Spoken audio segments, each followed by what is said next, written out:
Good morning. This is Llorraine Neithardt. I'm the host of A Venus Unplugged, and what we're going to do here in this particular broadcast is I'm going to talk about the lie.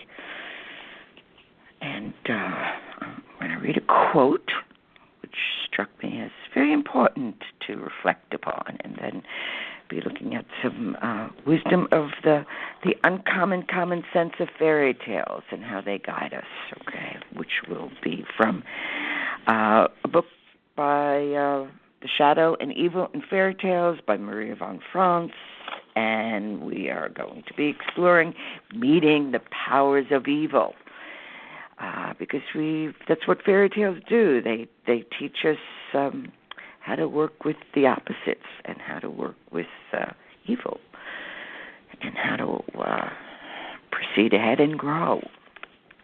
And so here is the quote that took me by storm. Guilt creates the opposites, the double-edged axe that chops us in half. The half we go in search of. Wholeness presents the totality. None of the opposites are left out. The lie is not about the existence of opposites of dark light. The lie is labeling one side exclusively good and the other side exclusively bad. If we must make one side good and the other side bad, we reject one of the essential players in the creative drama. And so that's something to really mull over, cook in your internal sanctum of alchemy, particularly if you're having a reaction to it. That's even more better. It's got more libido in it. So the lie is not about the existence of opposites of dark light.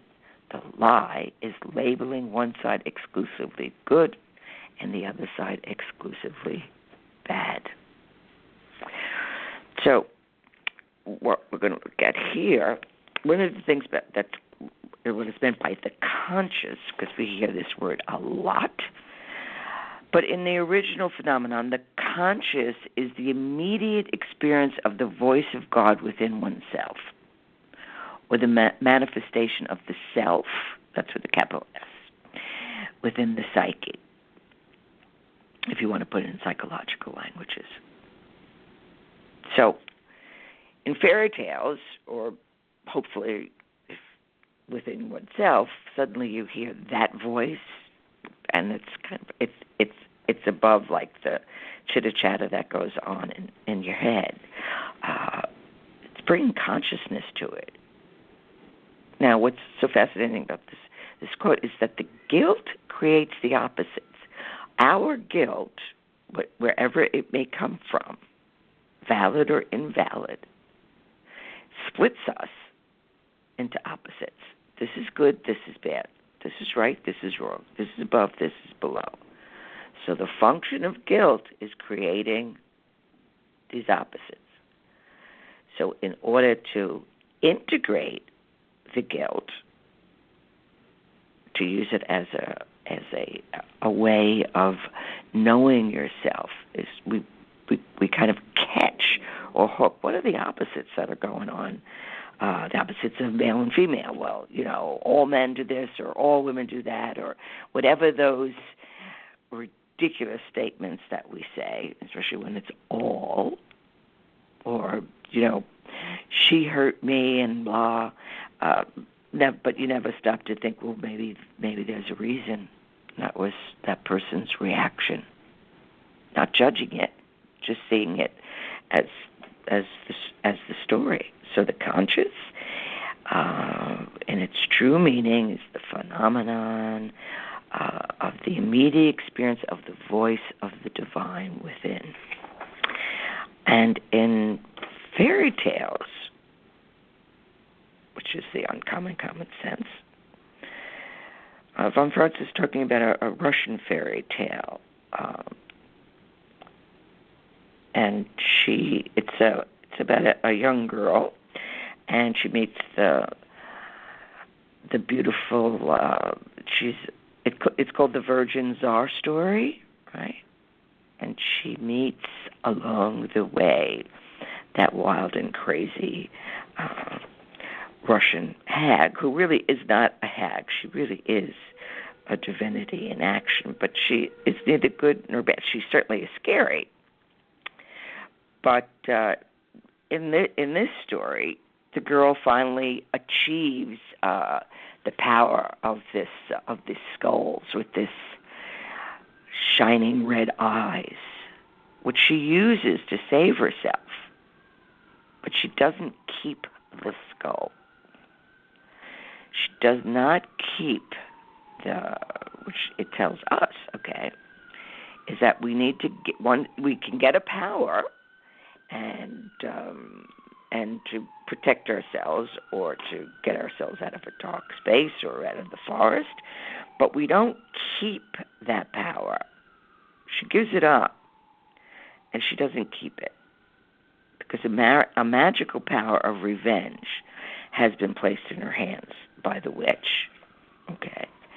And a revenge which takes place, though she hadn't intended to use it that way, it just happened. She didn't know it would burn her sisters and stepmother, but afterwards she buries it and leaves the whole problem. She detaches from it completely. So we are going to explore this kind of concept of this guilt that we feel. Then we start having fantasies about revenge, and then revenge begets revenge, and we have the world that we have now. So we need to dial this back a little and see what we're up to.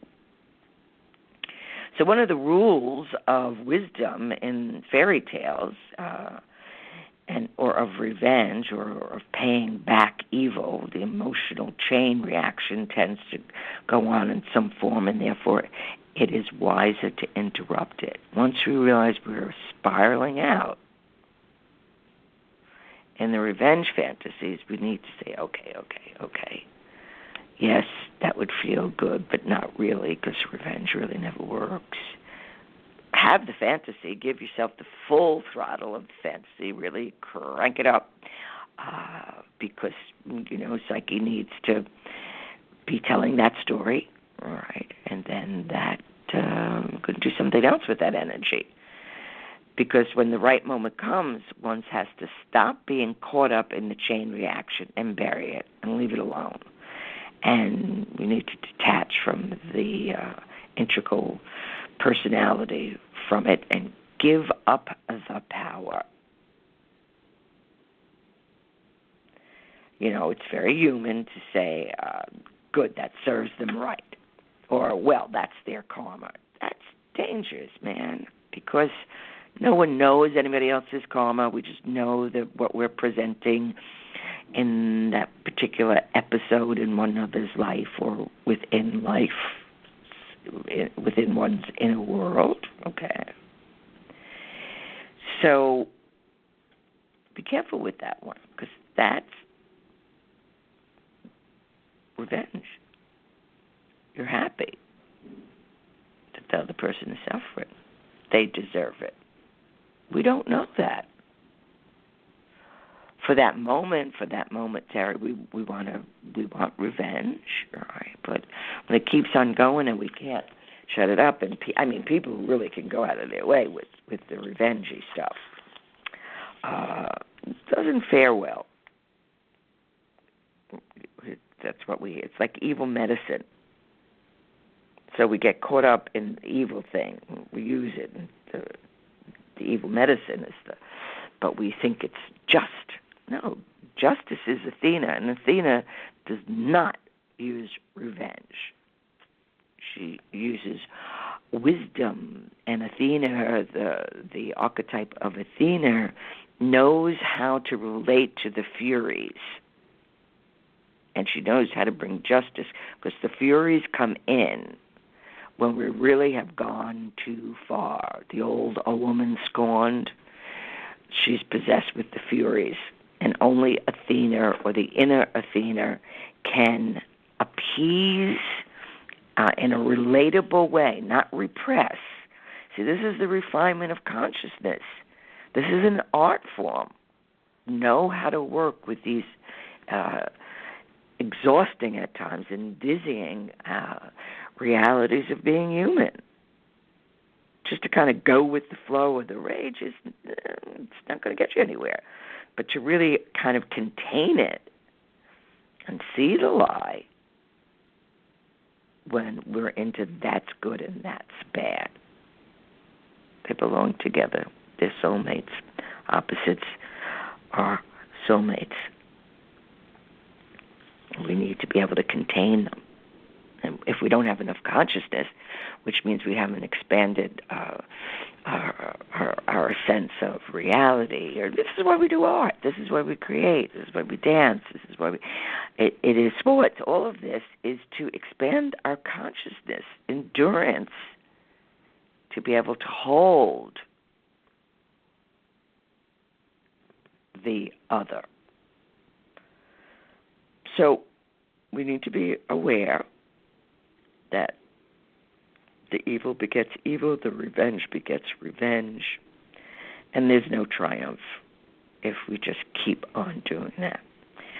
Now, von Franz talks about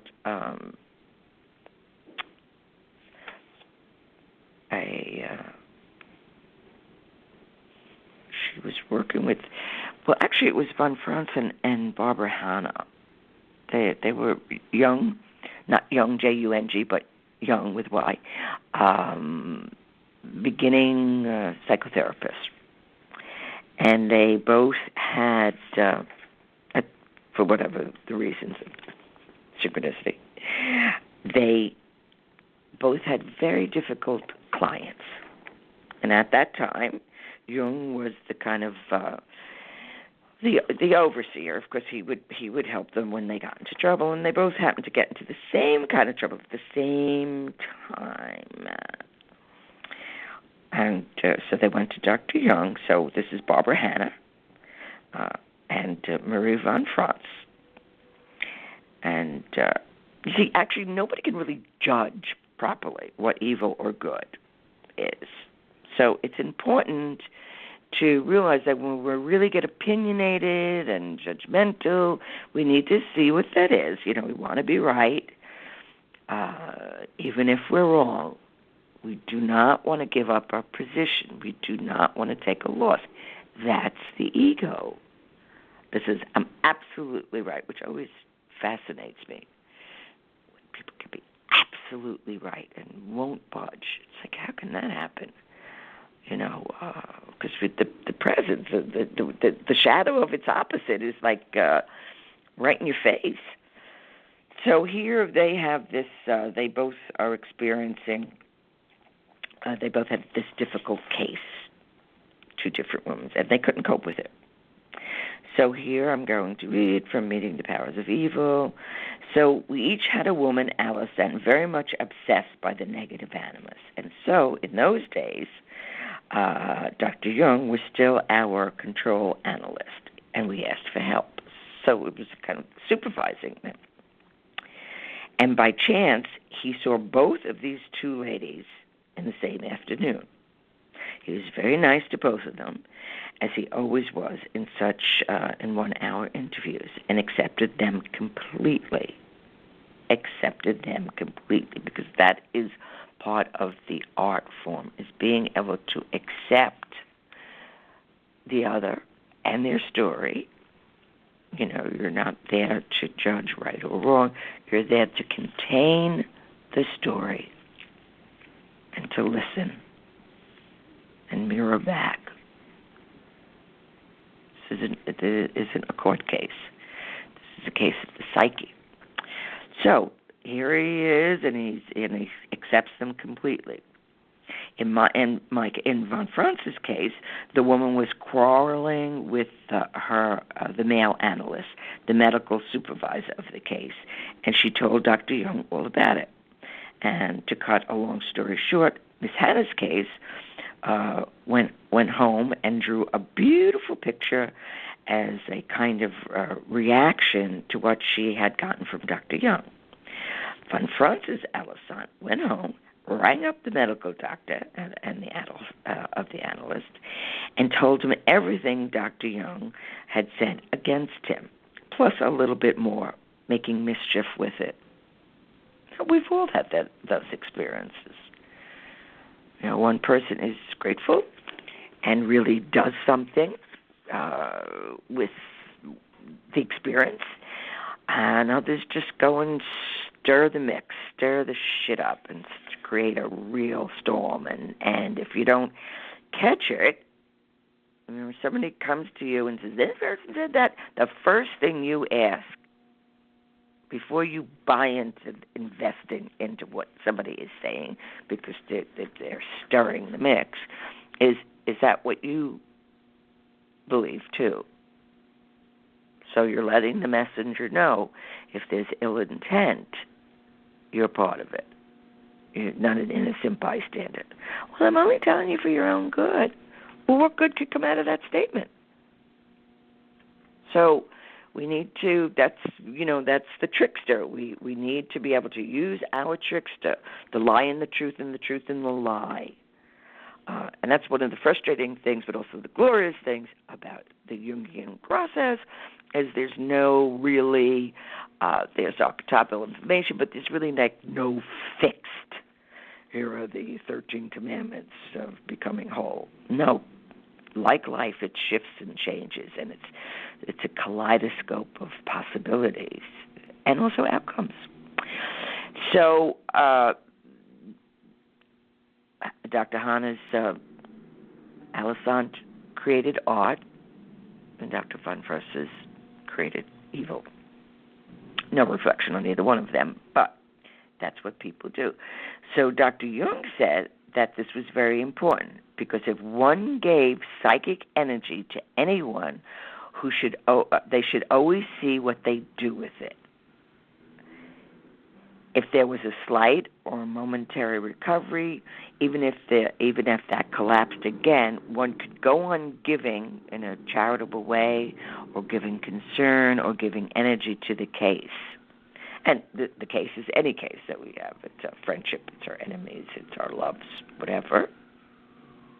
All right? So if there's growth, we continue to give. But while if it had a contrary effect, that one would know that one was feeding the demon of that person, and that person didn't get what one gave. Once again, levels and refinements. If you're giving your gold, or your goodness, or your hard-earned, whatever your hard-earnedness is, watch what a person does with it. If they use it to hurt another, you don't give anymore. Now, that's hard because, so often we want to get the last word. Or sometimes the best last word is no word at all. More times than we would like to know. It's like part of it is actually love and respect for the other person, because you go like, well, you know what, if I just tell them where their shadow is at and blah, blah, blah, blah, blah, blah, okay, fine. One may be right or observant, but you're underestimating that the person will find their wholeness. So sometimes it's best to just chill and let them find out for themselves. Not like they're going to find out for themselves, but no, that the integrity of that person's soul will find out. Or at least we can hope for that, right? So what this example is about, and what Jung was talking about, is, we need to understand. Now he did not condemn von Franz's case, but it was as if her evil animus was sitting in front of her mouth, and whenever whenever von Franz gave her a good bit, the negative animus got it. And in effect, the demon got fatter and she got thinner. So in such a case, if one goes on treating the person with this kind of love and charity and concern, one is acting destructively. And that is a mistake which many naive young healers and helpers do. Keep on feeding them your gold or your goodness, and they're turning it to poison. You've earned that gold, and you're sharing it. And they're insulting kindness, or they don't want to give back in kind. Whatever good you give, they turn it to evil. Step away. Don't try to correct it. Don't even try to explain yourself. There's nothing to explain. If they're blinded, they don't know that the negative animus is running their life, in the case of the feminine, or the negative anima in the case of the male. They don't know. So you need to be aware that not all things are equal. So if you notice that you're feeding the devil and it makes people worse, or you'll hear, well, my teacher said, or my whomever, always stop. Say, what do you say? I'm glad to hear that your teacher says this, or the Kabbalah says this, or the Tarot says this. What do you say? I'm glad that's your reference point, but what does the person? They're using wisdom for evil.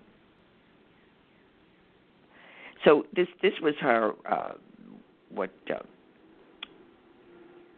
Von Franz is talking about here. She says, Dr. Young told me it was my very first case and that I was terrified to let go of her, one of her first case. So she didn't pay attention for about a week, and she couldn't make up her mind to kick the lady out of analysis, telling her that she was cheating, lying devil she was, okay. But one is kind of lovingly attached to one's first case. So for a week, she hesitates, and then she did it. And the plain results was that from then on, she was much better, okay. And after many years of no treatment, the Alizette was practically all right. So it was the kick in the pants, and after 8 years, Von Franz got a letter thanking her. So sometimes you got to just let them go, all right? So in that case, it was not only the woman's demon was eating everything she was given so that she couldn't get anything into her, neither human feeling nor psychological food. It was much worse, for one saw how the animus was working everywhere against life. If she got life energy from Dr. Jung, she tried to hurt the other medical doctor by making mischief out of what Dr. Jung supposedly said against him. She was working for destruction, for what Von Franz would call psychological death atmosphere. Leave it to Von Franz to just name it. Plain and simple. So such a thing can begin with the simple level of a spoil sport. When people are having fun and somebody turns up with a sour face and tries to put a wet blanket on it, if one person has a nice present, the other person is jealous and they make a spoiling remark. And of course, they use that in humor. Humor is the shadow. So somebody thinks they're being funny, but it has a barb in it, and it hurts because you get the evil in it. Get the intention. And they say, oh, come on, you're so oversensitive. I didn't mean that. Well, if you didn't mean it, why am I feeling that? And then the crazy making comes when someone tries to talk you out of. This is provided you have a sense of humor. Now, if you have no sense of humor, everybody's going to hurt you because people do use humor to give a nod, an acknowledgement of the shadow, acknowledgement, it's not so kosher. And if it's good-hearted and just warmly human, we all know that one. But if it really has that nasty shit in it. We know that too. So that's one of the manifestations of the negative animus. They try to destroy like the flame of life, the eros. So in psychic life and pleasure, in the highest sense of the word, it's being alive, and the burning fire of spiritual relation comes up, and we're playing, we're having fun, and we're experiencing Venus and the joy, and then somebody comes in and says,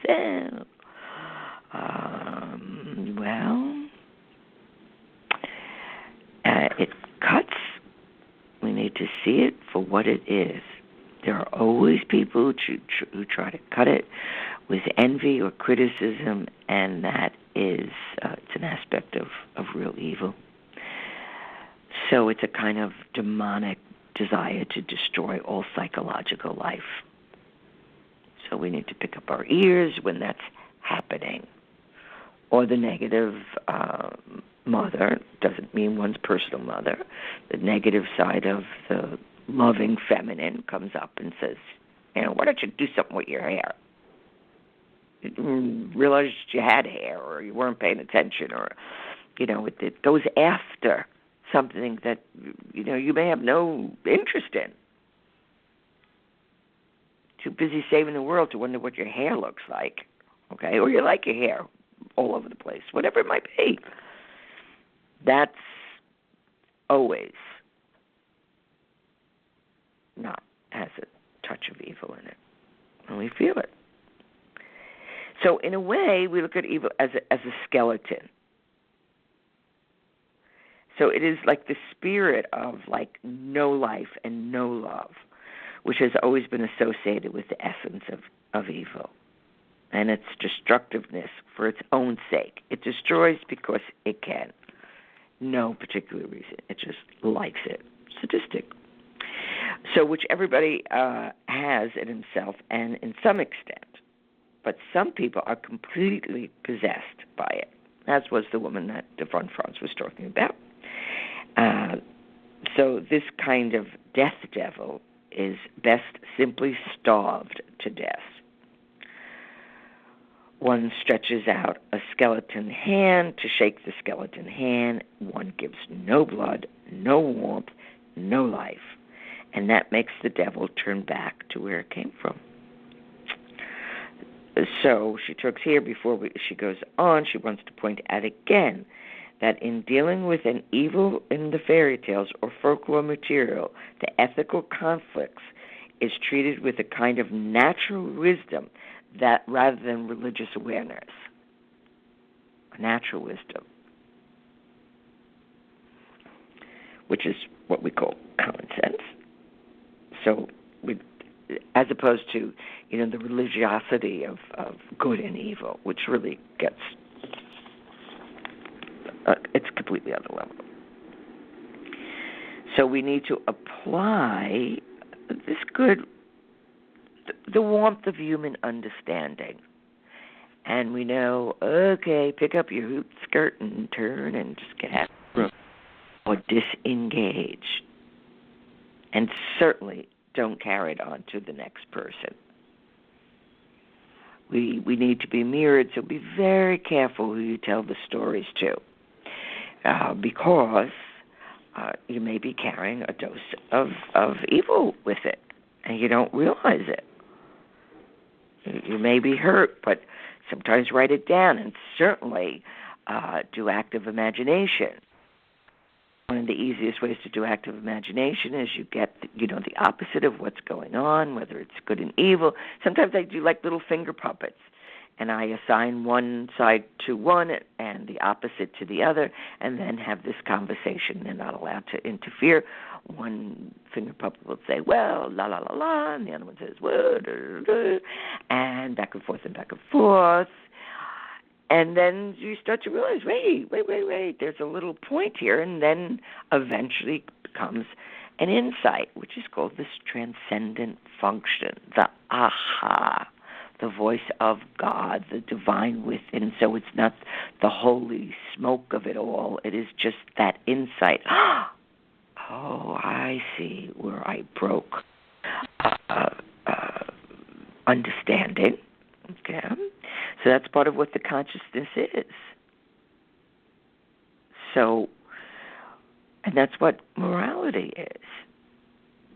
Now, if we use it the wrong way, namely on other people,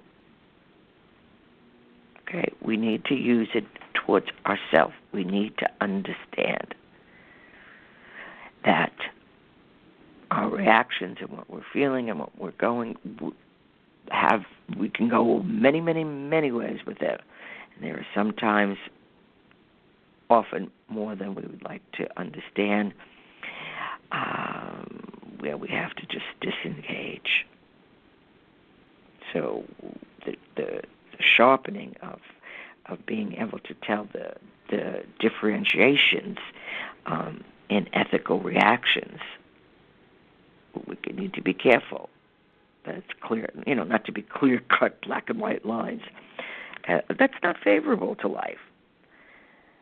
So, after dealing with fairy tales, it's probably better to treat evil outside of oneself according to the nature, wisdom, the rules in fairy tales, and to apply the sharpened consciousness to oneself. So we use the fairy tale motif of being able to understand, disengaging, and if we really want to get to the consciousness, we work on that. We don't drag another. We don't pin another to the cross. If we want to put ourselves through the trial of fire, that's fine. But the paradox of charity, and we need to be, should we be charitable to evil or not? Most of the time, not. Now, there are extreme cases. So, we're ended. Bye-bye.